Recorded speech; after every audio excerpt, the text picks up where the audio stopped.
There's a strange, unforgettable allure to American shopping malls of the 1980s that anyone who lived through them still remembers. This decade marked a golden era when malls became the center of social life. More than just places to shop, they were self-contained worlds, cultural cathedrals of their time. Anyone who ever wandered those brightly lit corridors knows it was a truly one-of-a-kind experience.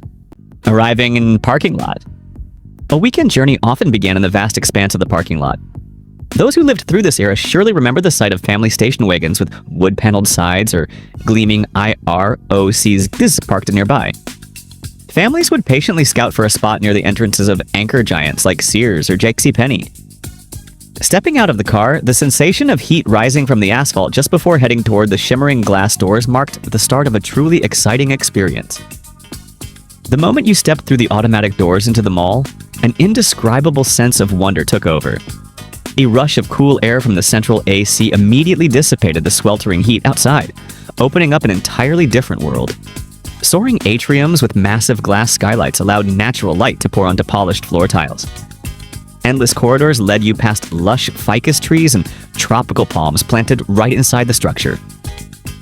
In the center court, elaborate fountains often stood as centerpieces, where the sound of trickling water mingled with the soothing music from the ceiling speakers, creating the mall's own distinct symphony. Your gaze would be drawn to gleaming chrome railings in multiple levels, where oak balconies ran alongside stores glowing with neon lights.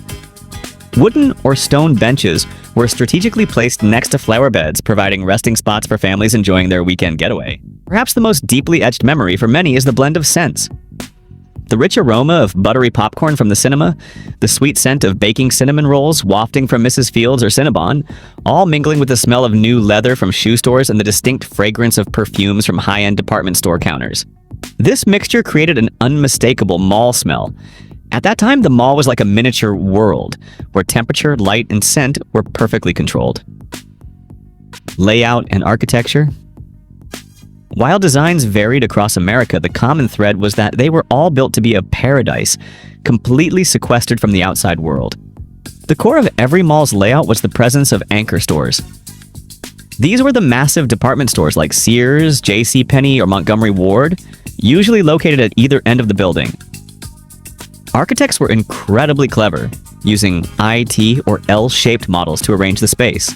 The goal of placing anchor stores at the furthest extremities was to create long corridors, encouraging everyone to walk the entire length of the mall. Walking in the mall never felt tiring because every step was surrounded by luxury and novelty. The mall architecture of the 80s was a sophisticated blend of warmth and modernity. Heavy oak beams provided a sense of sturdiness alongside the soft curves of metal details and vibrant neon lights. Lighting was meticulously calculated. The mix of natural light from skylights and warm light from decorative chandeliers created a dreamy atmosphere that made it easy to forget the time passing outside. This was what people often called the perfect climate-controlled world, where winters were never cold and summers were never stifling. Diverse levels were connected by modern escalators, symbols of ascent and wealth. Standing on an upper floor looking down at the bustling main court, you could feel the intense pulse of America during that era. The mall of the 1980s truly became a destination rather than just a shopping center. It was a self-contained community space where every detail was designed to celebrate the human experience. Record stores. As you walked along the corridors, the first sound to greet you was the booming top 40 hits from the speakers of Camelot Music or Sam Goody. For the 1980s generation, this was a sanctuary, a place where music lovers found true connection before the digital age made everything invisible. The crinkle of plastic sleeves, the weight of a newly released album in your hands, and intently reading the small print of the liner notes was a ritual that no music app today can replace. At Camelot Music, with its familiar night logo or the vibrant space of Sam Goody, youth spent hours just searching for a rare record. This was the era when cassette tapes began to dominate due to their convenience, allowing everyone to bring their music into their gleaming cars to enjoy on long drives, saving every penny to buy an album from a favorite band, and then eagerly bringing it home to put in the player, created immense sentimental value. It made music precious and worth cherishing more than ever. Bookstore. If the record store was about excitement, then Walden Books or B. Dalton were oases of silence and knowledge. In the bustling world of the mall, this was where people could slow down. The moment you stepped across the threshold, the distinct scent of fresh paper and ink would envelop you. A scent of wisdom and peace. People often stopped here to flip through the latest car magazines, admiring 1950s or 1960s models printed in vivid color. Men would often search for guides on home hacks, survival tips, or repair techniques. Useful knowledge that still holds value today. Before blogs or social media, the newsstands at Walden Books were the only window to the world. Standing in place to skim a favorite magazine was a familiar habit of the 1980s generation. Fashions and shoe stores. The 80s mall was where cool was defined through clothing and shoe stores. This was where a young person's personal style was molded. Denim and shoulder-padded jackets were two standout styles of the decade. Denim was a symbol of freedom and strength. Frayed denim jackets or suits with oversized shoulder pads are unmistakable images of this period. At shoe stores, high-top sneakers weren't just for the basketball court. They appeared on the streets as a statement of youth and energy. The feeling of holding a new pair of shoes with that distinct smell of rubber and synthetic leather was an essential part of the weekend shopping experience. Compared to today's minimalism, 80s fashion was full of color and boldness. Looking back at these everyday items helps us appreciate an era where everyone wanted to assert their own identity. Spencer's Gifts. We cannot forget a strange yet captivating place, Spencer's Gifts. If the mall was an orderly world, Spencer's was its rebellious corner. It was filled with items that might today be considered the stupidest or dumbest inopod, yet were incredibly alluring at the time. From slow-moving lava lamps and blacklight posters that glowed under UV light, to hilarious prank toys. This was where teenagers gathered to laugh and find one-of-a-kind gifts. Spencer's offered a completely different atmosphere from the rest of the mall, more mysterious and always full of surprises. Movie theater. If the mall was the heart of American social life back then, the movie theater was the sanctuary for romantic emotions and the sheer awe of the silver screen. Even before you reached the ticket counter, your senses were hit by the rich, savory aroma of buttery popcorn wafting through the air. The movie posters, encased in brightly lit glass frames outside the theater, were where people would stop to gossip, spark their curiosity, and dream about coming adventures. Mall theaters were typically smaller and felt much cozier than the massive multiplexes of today. For many, the mall cinema was the silent witness to awkward yet deeply cherished first dates. The feeling of lining up for tickets, holding a large bucket of popcorn and a cold soda, and stepping into the dimly lit hall with rows of red velvet seats is a best time experience that no modern home streaming service can ever truly replace. Arcade. The movie theater was a place of quiet emotion. The arcade was the epicenter of raw energy and peak excitement. This was the ultimate hangout for 80s teenagers, creating a one-of-a-kind cultural space. The moment you stepped through the arcade doors, you were enveloped in a vibrant symphony. The beeps, the explosions, and the synthesized music blending from dozens of machines running at full capacity. The most iconic sound, perhaps, was the rhythmic clinking of quarters or game tokens, a sound that represented ownership and power in the world of gaming. In a space designed with low lighting to make the CRT screens pop, the neon glow and vibrant cabinet graphics created an enchanting modern atmosphere. It was where the youth immersed themselves in battles in Pac-Man, strove to rescue the princess in Donkey Kong, or tested their dexterity with Galaga. Do you remember the feeling of a crowd gathering behind you to watch you break a high score? It was a moment of true recognition, a proud, wow moment that only those who stood before those machines can truly understand. For the youth of the 1980s, these cabinets were the pinnacle of technology. Spending hours and precious allowance money to master a game was a lesson in persistence and the joy of conquering a challenge. Values that remain intact to this day. No matter how much life changes, the values of genuine connection and pure joy are things the 1980s generation will forever cherish. Food court. The food court was where friends gathered every Saturday afternoon, where plans for the entire week were forged, and where endless stories were shared over trays of brightly colored plastic. Entering the food court meant being instantly overwhelmed by a symphony of sounds and scents. It was the loud laughter of groups of friends, the clatter of plastic trays, and above all, the unmistakable aroma of butter, cheese, and sweet beverages. People simply agreed to meet at the stone table near the fountain, or the usual drink counter, and everyone showed up on time with absolute trust. At those circular plastic tables bolted to the floor, groups spent hours just sitting together, discussing their favorite films or school crushes. Food served as a wonderful catalyst for conversation. Whether it was a frothy, cold orange Julius, or a massive slice of Sparrow pizza overflowing with melted cheese, sometimes just a bag of crispy fries from an early-era McDonald's was enough to keep the fun going all afternoon.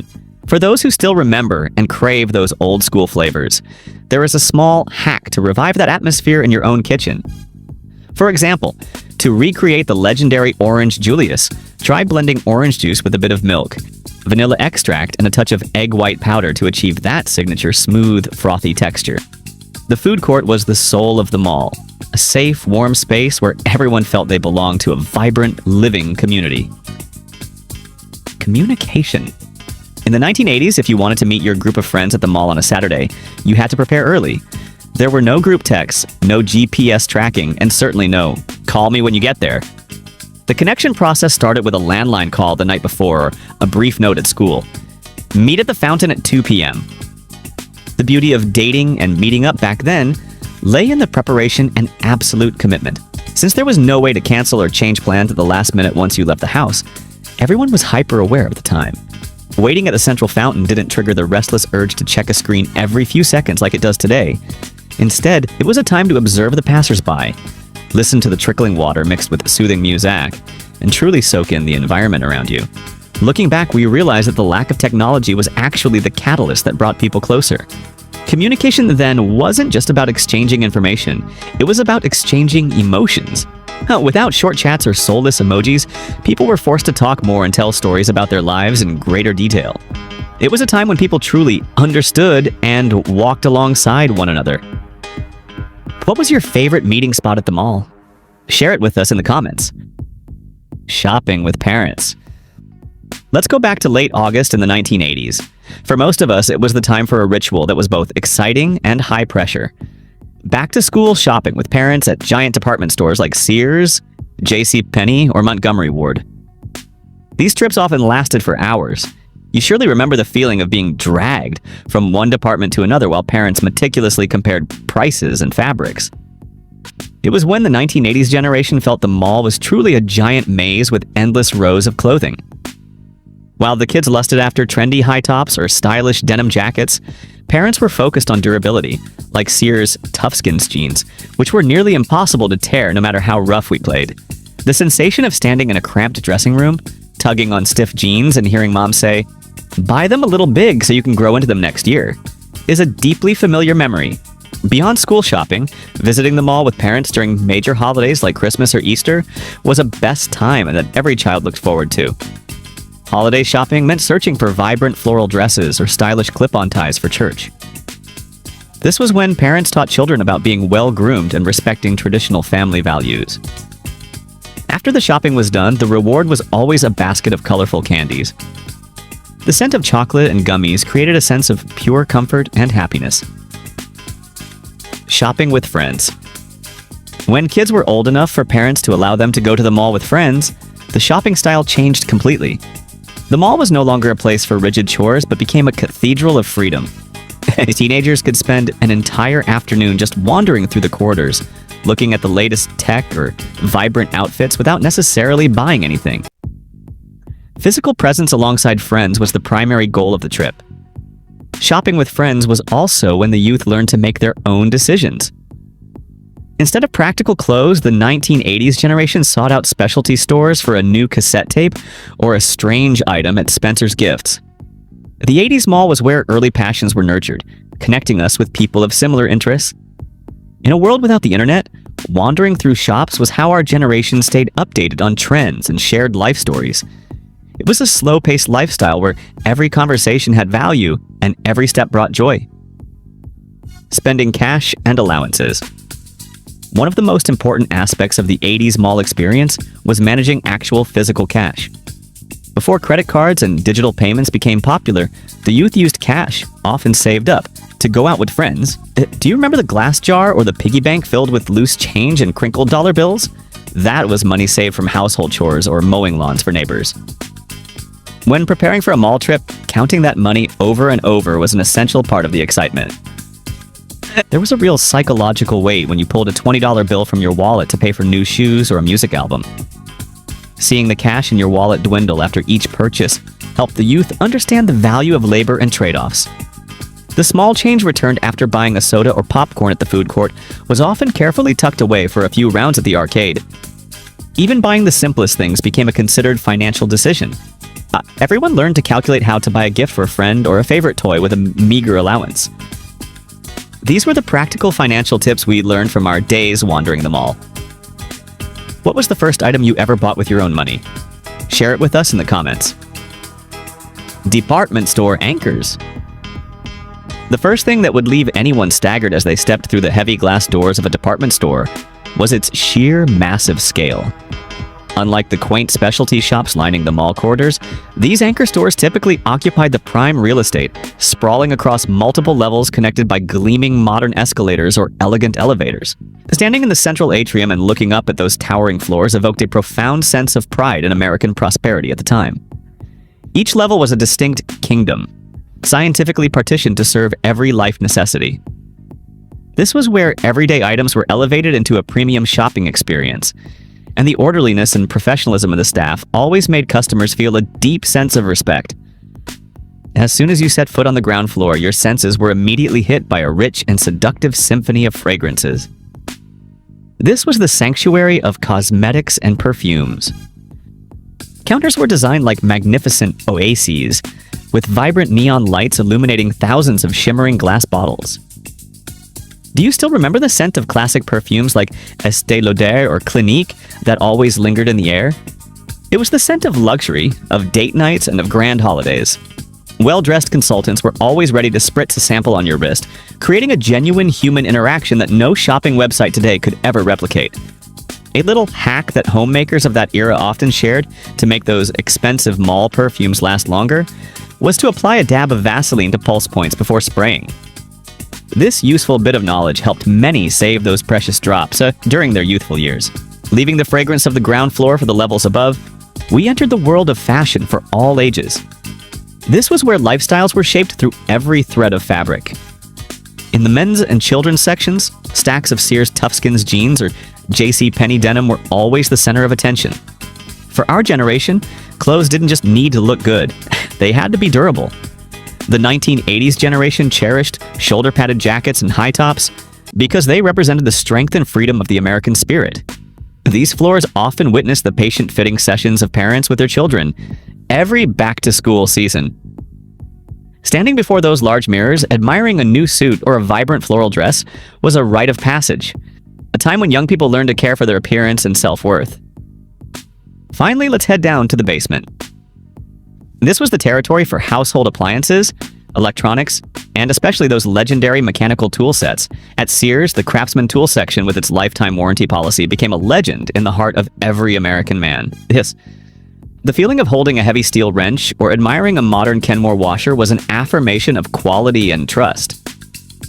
This basement was also the display floor for early big-screen TVs and stereo systems, the peak technology that the 1980s generation once dreamed of owning. A family tip often shared by skilled craftsmen back then was to apply a thin layer of machine oil to the surface of steel tools after use to prevent rust in damp conditions.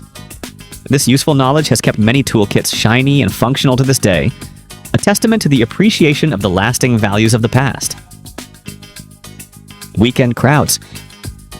If there was a time when the energy of America was most densely concentrated, it was the hours just after work on a Friday.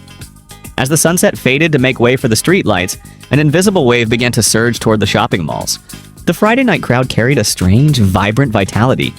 You'd see men shedding their stiff business suits for casual polo shirts or denim. You'd see groups of teenagers, the true citizens of the mall, gathering together, expressing their personal identities through big hair and bright outfits. In this era, the watching and being watched was the most authentic form of entertainment. Without social media apps, the mall was where you expressed yourself and felt the pulse of the community. That energy wasn't draining. On the contrary, it brought a sense of absolute exhilaration. It was the feeling that you were in exactly the right place at the most brilliant time. The hustle of the weekend crowd wasn't the rush of pressure, but the rush of joy and freedom after a long work week. For many families, this was a precious time to truly be together, sharing stories and soaking in the optimistic atmosphere that blanketed America. Holidays. If Friday nights were the weekly heartbeat, then the holiday seasons, especially Christmas, were when the mall reached its peak of splendor. This was when cold architectural spaces were breathed with a magical soul, turning every stroll into a journey through a fairy tale world. The transformation began early as the first chills of winter arrived. The unforgettable centerpiece was undoubtedly the giant Christmas tree reigning in the center court. Looking down from the higher floors, you'd see thousands of lights twinkling like distant stars, and brilliant ornaments reflecting neon lights to create a magnificent scene. The scent of the holiday season was also unmistakable. A blend of fresh pine, cinnamon rolls from food stalls, and the warmth radiating from crowds rushing to pick out gifts. In the memories of many, this was a time when the concept of family became more sacred than ever. Parents held their children's hands as they admired the meticulously designed window displays, which looked like miniature works of art. An indispensable part of this spiritual legacy was the ritual of taking photos with Santa Claus. Long, patient lines of eager children, mixed with a little bit of fear, created the most endearing moments.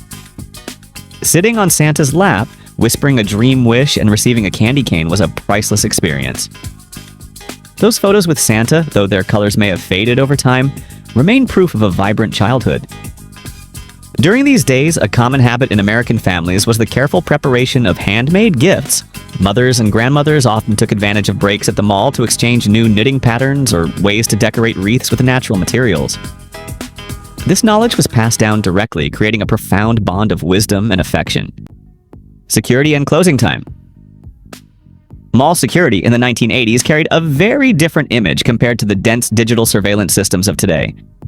It was a time when safety was ensured by the physical presence of humans rather than soulless camera lenses.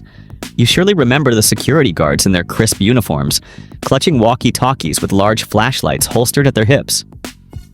They weren't just rule enforcers, they were dedicated guides helping lost children or directing gentlemen back to their parking spots in the vast lots.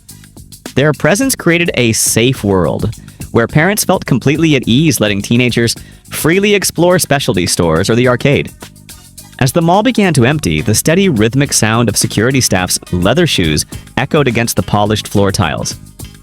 It was a silent signal that a day of vibrant activity was entering its rest period.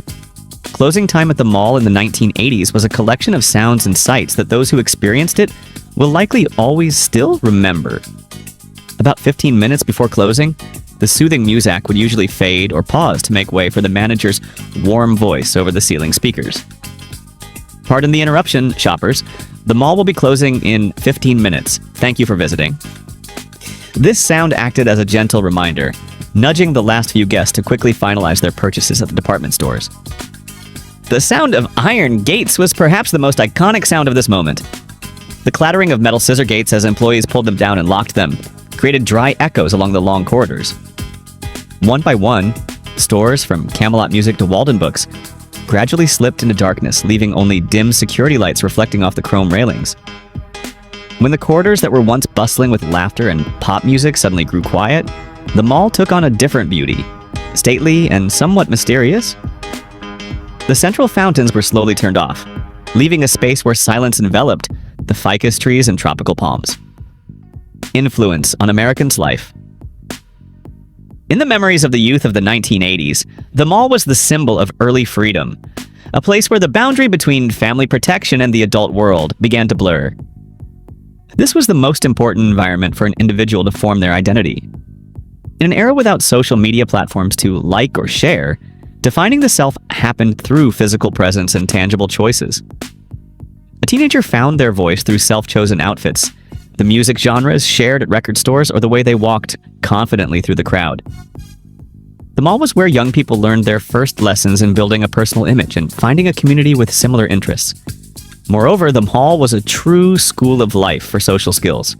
Making and maintaining relationships back then required sincerity and absolute trust. Face-to-face conversations, eye contact, and even the first sparks of young love under vibrant neon lights molded a generation that values the power of physical presence. For American parents and families, the mall represented the pinnacle of convenience, an optimal, all-in-one solution for modern life. Before the mall culture took over, family shopping was often scattered across small shops on various streets, directly affected by weather and the inconvenience of parking. The mall changed that completely by bringing all of life's needs under a single roof in a perfectly temperature-controlled environment. This convenience wasn't just about buying goods, it was about saving time and energy for busy parents. Being able to handle everything from buying school clothes for the kids and home repair tools to enjoying a diverse dinner without ever leaving the complex has turned the mall into a devoted companion for every household. This convenience created the magnificent shopping malls of the 1980s may have faded or disappeared by now, but the memory of a brilliant era remains forever in each of our hearts. Don't forget to like the video and subscribe to the channel. See you in the next videos.